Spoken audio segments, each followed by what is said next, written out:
Olá amigos, tudo bem com vocês? Aqui estamos nós, conferindo a bateria como sempre, né? Tá perfeito, tudo impecável. Aqui estamos nós de novo então, dando continuidade à nossa matéria de direito penal, nessa caminhada rumo à aprovação, rumo à nossa tomada de posse, que é o que a gente quer, não é verdade? Estamos trabalhando então o direito penal, estamos falando em lei penal. Dentro da lei penal, nós estamos falando da lei penal no espaço. Falamos sobre a territorialidade e agora nós vamos falar sobre um assunto que muitas vezes cai em prova e versa sobre o chamado, vamos botar aqui, até eu vou pôr aqui, meus amigos, arrumando aqui, né, deixar direitinho.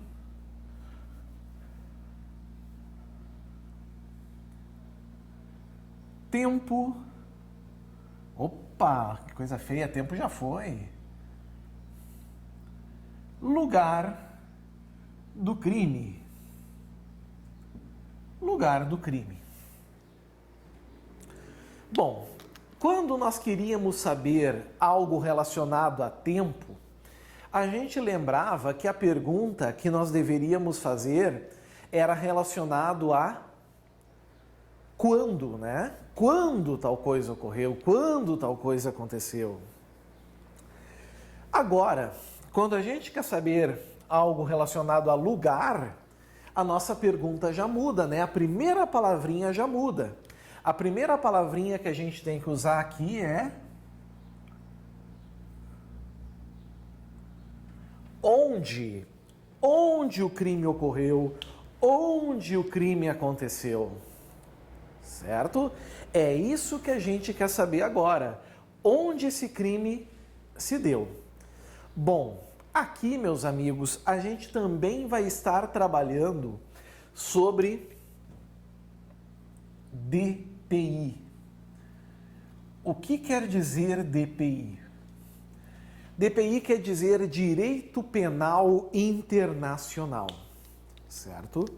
Então, quando nós vamos estabelecer o lugar do crime, nós sempre vamos estar comparando entre dois países.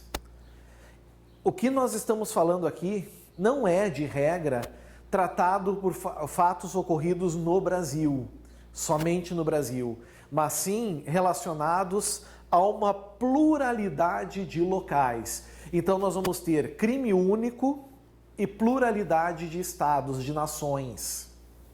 Certo? O direito penal, ele traz três teorias para o lugar do crime. Vamos por aqui. Teorias. Que teorias são essas? A primeira, a chamada teoria da atividade, também conhecida como teoria da ação. A segunda, uma teoria chamada teoria do resultado, ou ainda a teoria do evento. E uma terceira teoria, chamada teoria da ubiquidade, também conhecida como teoria mista. Professor, não são as mesmas do tempo do crime? São as mesmas do tempo do crime. Aqui estão elas de novo.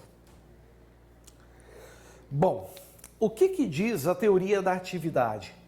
Essa teoria diz que um crime ele é considerado praticado no lugar em que ocorreu aquilo que nós chamamos de conduta. Ou seja, uma ação ou uma omissão. Pouco importando qual o país em que o resultado se deu. É irrelevante. Vamos pegar o exemplo clássico? Vamos lá. Vamos por aqui.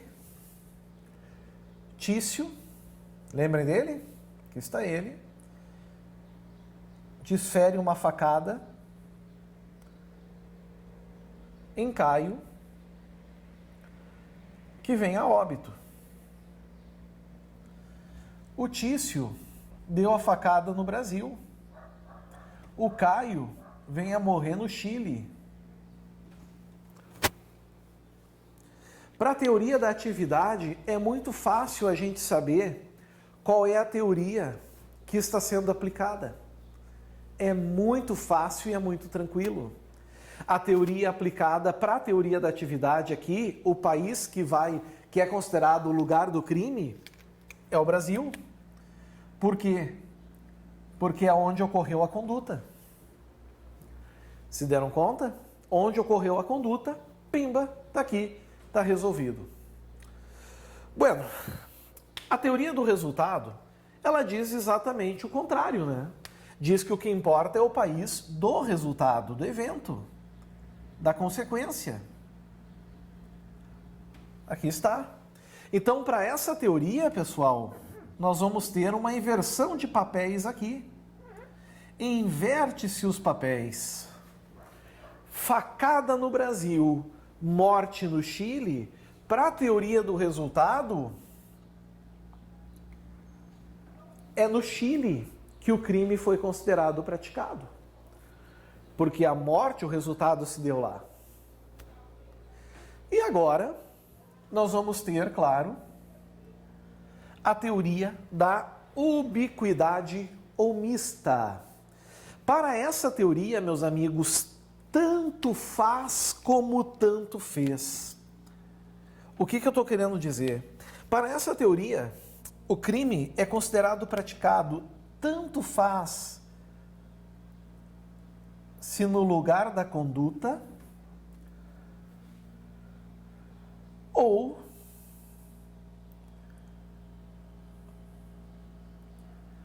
no lugar do resultado. Logo, para a teoria da ubiquidade omista, Brasil pode ser o lugar do crime? Sem problema. Chile pode ser o lugar do crime? Sem problema. Qualquer uma das duas. Agora, eu devo advertir vocês. Eu preciso informá-los que o direito penal brasileiro, o nosso Código Penal, ele não adotou as três teorias. O nosso Código Penal brasileiro adotou uma das três. Que teoria o nosso Código Penal adotou? Bom, para saber isso a gente precisa ir para a lei. E nós vamos ter um artigo que fala disso? Vamos! Nós vamos encontrar lá no artigo 6º do Código Penal. O artigo 6º vai dizer para nós qual é a teoria adotada no Brasil. Vamos nele? Vem comigo! Aqui está nossa tela. Vamos botar mais para cima aqui, né? Lugar do crime. Ali está. Deixa eu só destacar. Pronto. Lugar do crime. Aí vocês vão ver que o artigo 6º diz: considera-se praticado o crime no lugar em que ocorreu o quê? A ação ou omissão. Conduta. Então, uma coisa a gente sabe, teoria do resultado não é. Porque a teoria do resultado só se leva em consideração o quê? O resultado. Aqui nós estamos levando em consideração a conduta. Então, a teoria brasileira, se parar aqui, ou vai ser a da atividade, ou vai ser a da ubiquidade. Vamos ver. No todo ou em parte. E agora, olha a palavrinha mágica. Vamos até trocar de cor aqui. Bem como, ou seja, também, onde se produziu ou deveria produzir-se o resultado. Então, para o artigo 6º, tanto faz se for o país da conduta ou se for o país do resultado. Esses locais considera-se praticado o crime. É por esse motivo que, para o lugar do crime, então, adota-se aqui para nós a teoria da ubiquidade ou mista. A tua prova pode trazer qualquer uma das expressões, certo? Ubiquidade ou mista. Dito isso, a gente então volta para a nossa tela e destaca esse ponto, né? Vamos destacar isso porque nós não podemos esquecer. Aqui está a teoria adotada pelo Brasil, certo? Então, nesse exemplo, no Brasil, aqui para a nossa lei brasileira, onde esse homicídio ocorreu? Ocorreu no Brasil? Ocorreu. E ocorreu no Chile? Ocorreu também. Quem vai aplicar a lei? De regra, os dois podem aplicar. Vai se analisar outras situações, mas de regra os dois aplicam. Bom, até aí, pessoal, tranquilo. Até eu vou apagar para explicar agora qual é o grande problema, tá?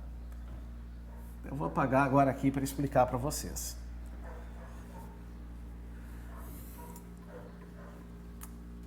Tudo está muito bom, tudo está muito bem, até o momento de vir a prova. Até o momento da prova chegar. Por quê? Porque assim, ó, para o tempo do crime, vocês vão lembrar, nós já vimos em vídeos anteriores, a teoria adotada é a da atividade, é da ação. E para o lugar do crime, a teoria adotada é da ubiquidade, ou seja, do lugar do país da conduta e do país do resultado. Vem a banca e resolve mexer nisso. Por quê? Porque parece tão fácil que tu nem vai estudar mais isso. Tu vai partir para frente e estudar outras coisas. Hoje tu sabe que tempo do crime é atividade e lugar do crime é ubiquidade. Mas chega na prova, depois de tu ter estudado mais tanto conteúdo de direito penal, de processo penal, de legislação especial, de língua portuguesa, de informática, de contabilidade, de tanta coisa, tu vai pensar, putz, e agora? Eu sei que um era atividade, outro era ubiquidade. Qual que era atividade? Era tempo ou lugar? Qual que era ubiquidade? Tempo ou lugar? Vai bater a dúvida. E como é triste termos dúvida em um tema tão fácil. Só que, embora o tema seja fácil, nada na vida é fácil. Para se alcançar os objetivos, é preciso muita o quê, meus amigos? É preciso muita luta. E essa palavra luta vai resolver a vida de vocês. Porque a luta vai matar essa dúvida no dia da prova. Cada letrinha dessas são as iniciais. Vamos pôr aqui, ó, L-U-T-A. O L, meus amigos, que vocês estão vendo aqui, é de lugar. Se o L é de lugar, ele vai se referir ao que está logo abaixo, que é a teoria. Ubiquidade. Aqui está. Lugar, ubiquidade. Embaixo nós vamos ter o tempo. Ficou fácil? Logo abaixo, a teoria.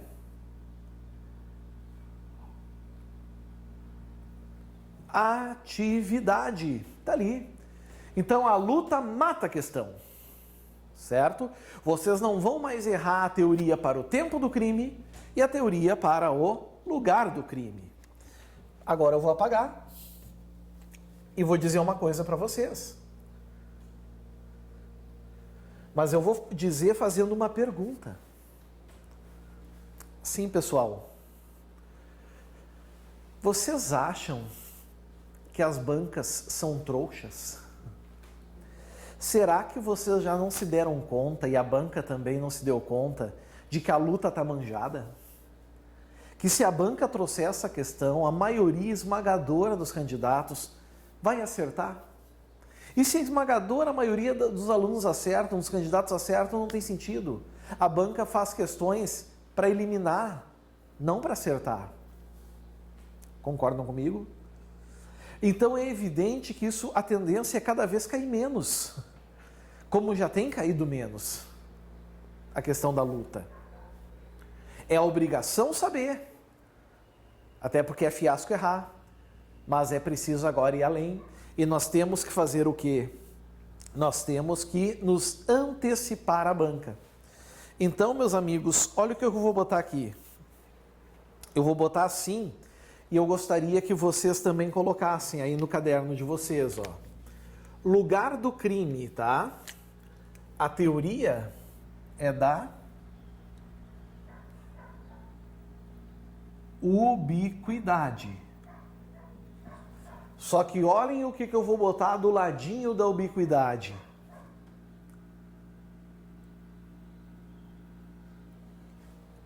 Regra geral. RG de regra geral. Ou seja, nós vamos ter situações agora que não se aplica à ubiquidade. Ao todo são quantas? Amigos, nós temos ao todo 6 situações. 6 situações que não será aplicada a teoria da ubiquidade. Vamos por aqui. 1. Crimes conexos. 2. Crimes plurilocais.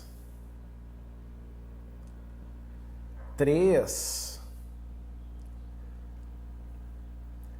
Crimes dolosos contra a vida.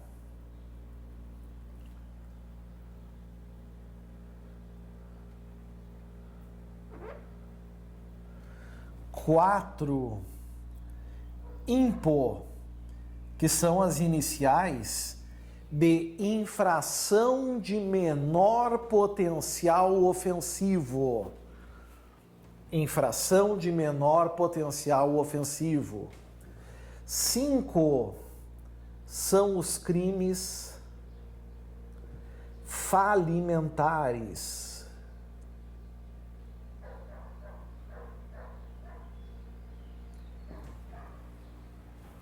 Aqui está. E 6, os atos infracionais.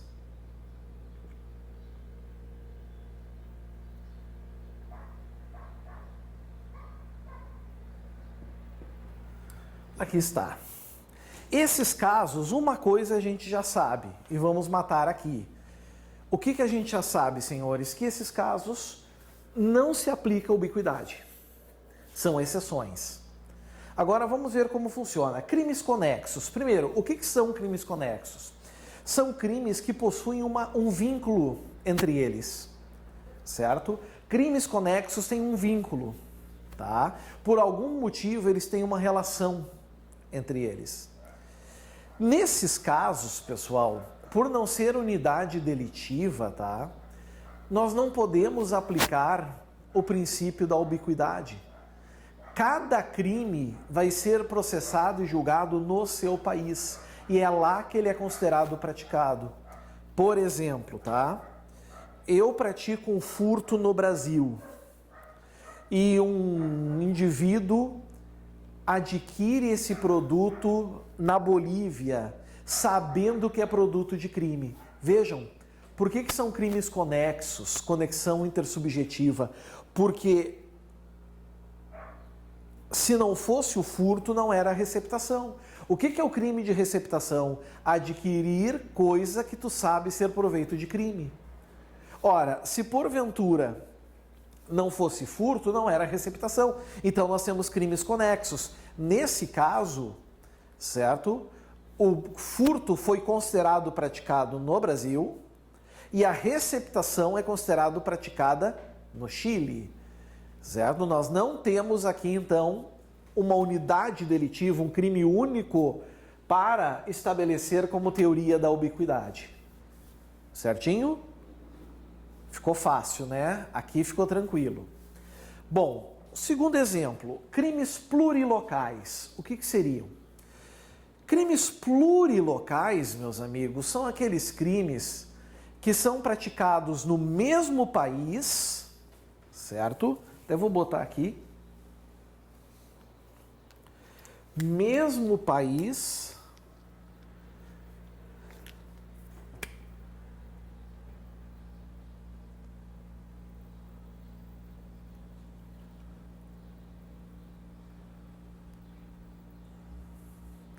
porém, em comarcas distintas. Ou seja, no caso do direito penal brasileiro, dentro do Brasil, só que em cidades diferentes. Nesse caso, eu não posso usar a ubiquidade, porque a ubiquidade diz respeito a direito penal internacional entre países. Se nós temos um país só, eu não posso aplicar. Nesse caso, a teoria que eu vou aplicar aqui, senhores,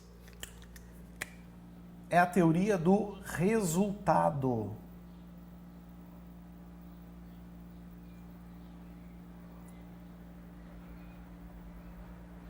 Artigo 70, parágrafo 3º do Código de Processo Penal. Nem é o Código Penal aqui, agora é o CPP. Vamos dar uma olhadinha? Vem comigo. Vem comigo, vem. Diz que sim. Artigo 70, parágrafo 3º. Vamos ver o que ele diz.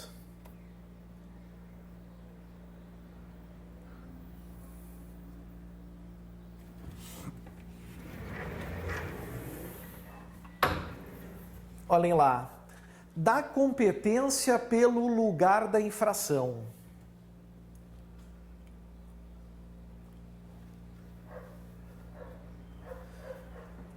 Tá rodeando aqui. Ué. Voltou. Da competência pelo lugar da infração. A competência será de regra determinada pelo lugar em que se consumar a infração, ou no caso de tentativa, no lugar em que for praticado o último ato de execução. Legal. Parágrafo 3º. Desculpem, parágrafo 3º não. É o caput mesmo. É o caput mesmo, desculpem. A competência será de regra determinada pelo lugar em que se consumar a infração. Está aqui. Teoria do resultado. Eu dou um tiro na comarca de Canoas, Rio Grande do Sul, certo? A pessoa vem a morrer, eu dou uma facada tentando lesionar uma pessoa no Rio Grande do Sul e a pessoa acaba morrendo na comarca de Porto Alegre. Ou seja, essa lesão seguida de morte teve a conduta em Canoas, na facada, e a morte em Porto Alegre. Eu não posso falar em ubiquidade, porque não são países diferentes, são comarcas distintas. Aí eu vou seguir a regra do artigo 70. Onde se consumou a infração? Porto Alegre. Teoria do resultado. Certo? Lá onde se consumou. Se fosse tentativa do crime, teria que ser no lugar do último ato de execução. Certo? Então aqui, meus amigos, nós temos uma outra exceção. Artigo 70 caput.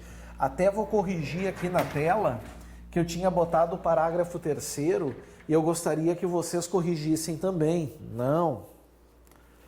É artigo 70.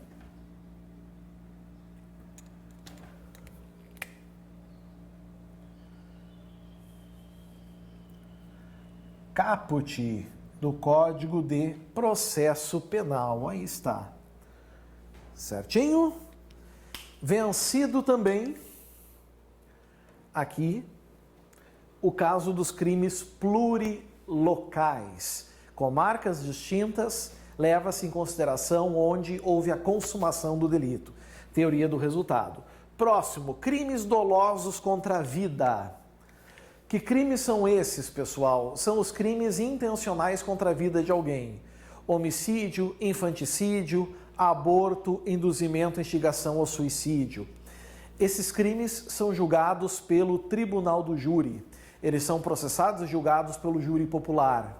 O que acontece aqui? O que vocês precisam saber? E que isso é bastante importante, pessoal. É preciso que vocês saibam que nesses casos que vocês estão vendo aqui, por uma questão jurisprudencial, então eu vou botar aqui jurisprudência.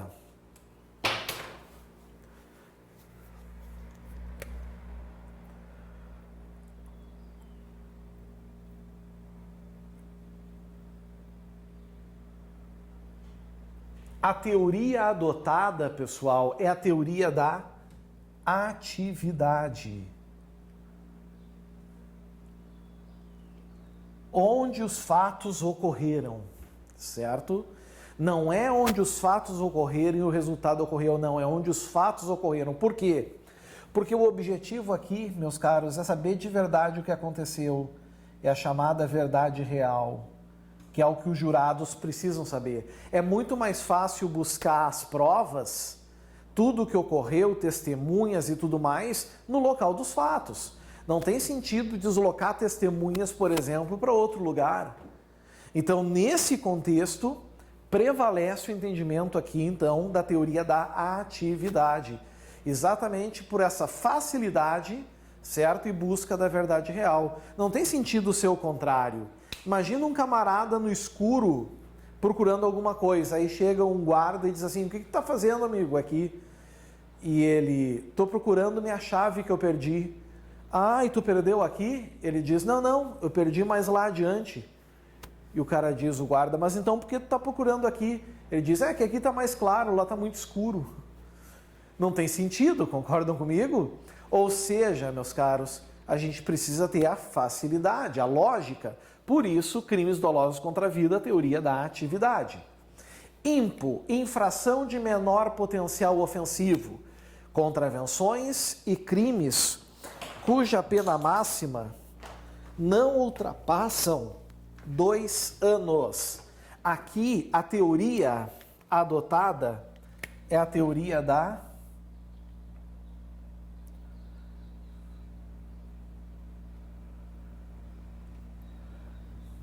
atividade. E quem diz isso não sou eu. Quem diz isso é a lei.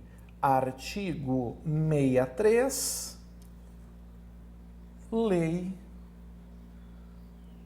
9.099 de 95. Vamos olhar o que ela diz? Vamos nela?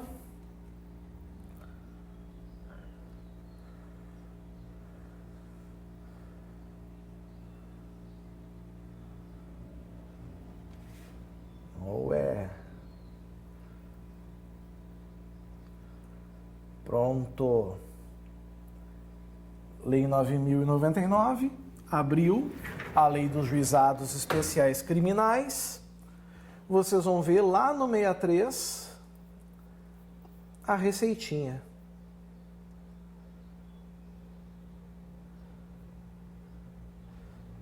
Tá aqui, ó. Da competência e dos atos processuais. Olha o que diz. A competência do juizado será determinada por quem? Pelo lugar em que foi praticada a infração penal. Certo? Até vou fazer uma correção aqui. Se falo o lugar em que foi praticada a infração penal, eu estou, na verdade, falando aqui da teoria do resultado.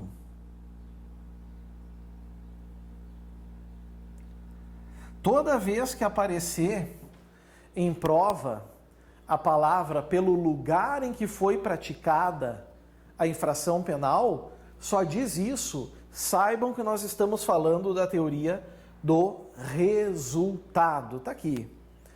Crimes falimentares. Crimes falimentares, amigos, certo? Eu não falo de atividade ou resultado.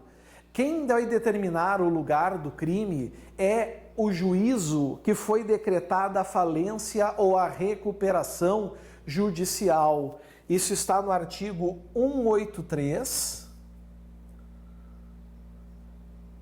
da Lei 11.101 de 2005.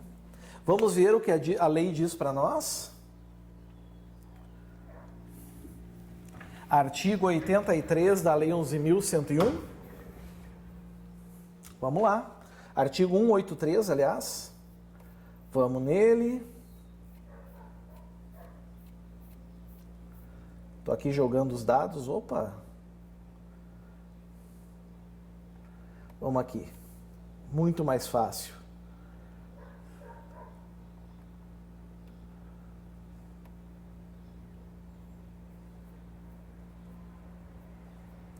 Estou chegando.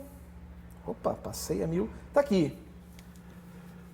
Olha só. Compete ao juiz criminal da jurisdição onde tenha sido decretada a falência, concedida a recuperação judicial ou homologado o plano de recuperação extrajudicial, conhecer da ação penal pelos crimes previstos nessa lei. Então, quando se tratar de crimes falimentares, o crime é praticado em que lugar? No lugar do juízo da jurisdição que decretou a falência, que concedeu a recuperação judicial ou homologou o acordo de recuperação extrajudicial. Outra exceção. E, por fim, os atos infracionais. Lembrando, o que são atos infracionais? São aqueles crimes e contravenções previstos em lei, só que praticados por crianças ou adolescentes. Nesse caso, meus amigos, a teoria adotada é a teoria do resultado. Conforme artigo 147 da Lei 8.069 de 90. Vamos lá para entender?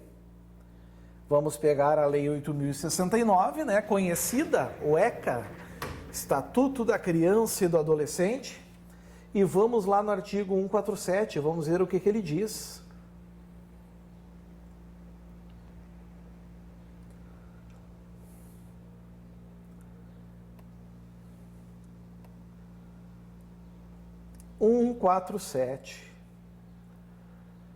Está aqui. A competência será determinada, parágrafo 1º, nos casos de ato infracional, será competente a autoridade do quê? Do lugar da ação ou omissão, observadas as regras de conexão, continência e prevenção. Lá vou eu corrigir de novo. É exceção? É, mas não é resultado. É atividade.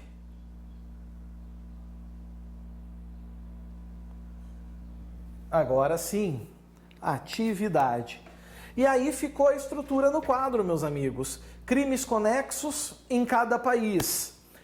Crimes plurilocais, mesmo país, mas em comarcas distintas, pelo local em que foi praticada a infração. Crimes dolosos contra a vida, atividade, onde as condutas ocorreram. Crimes de menor potencial ofensivo, teoria do resultado, local em que foi praticado, em que consumou-se o delito. Crimes falimentares, o juízo que concedeu, que decretou a falência, certo? Ou que concedeu a recuperação extrajudicial ou homologou o plano de recuperação extrajudicial. E os atos infracionais, teoria da atividade, da ação ou omissão do ato infracional. Certinho? Vencido também. Próximo vídeo vamos falar sobre extraterritorialidade, já adentrando então na parte final da aplicação da lei no espaço e da lei penal como um todo. Aguardo vocês. Até mais. Tchau, tchau.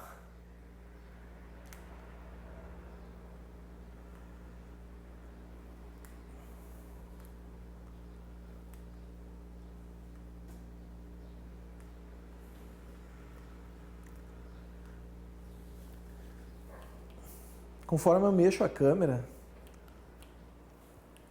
fica difícil de desligar no controle. Esse recado é só para os amigos que estão editando aí, ó.